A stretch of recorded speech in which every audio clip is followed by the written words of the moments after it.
Hi, I'm Nick Vecchio, and the best way to start your day is with fruits and vegetables in the morning. This is 3 steps to make a going green smoothie. So we have all of the ingredients that we need: grapes, pineapple, banana, spinach, and ice.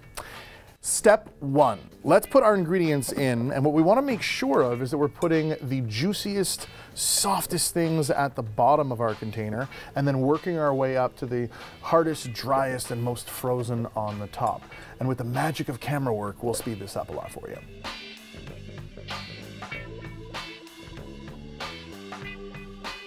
Step 2, you want to make sure that you have a ratio of about 75% fresh to 25% frozen. That'll give you the right ratio when you really want to get that perfect smoothie taste.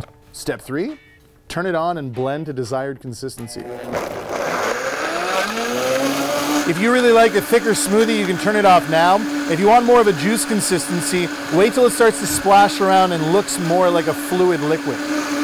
When you don't see any more specks in the smoothie itself, that's pretty much when I know mine is done. So I'm going to turn this off onto the low speed, let it run around for about 5 seconds. That'll get rid of some of the air bubbles that are in there. Let's take a look. Nothing like getting your greens in before breakfast. Oh, you can easily incorporate healthy smoothies like this and many others into your daily routine to start living healthier today. Get inspired at tsc.ca. See you there.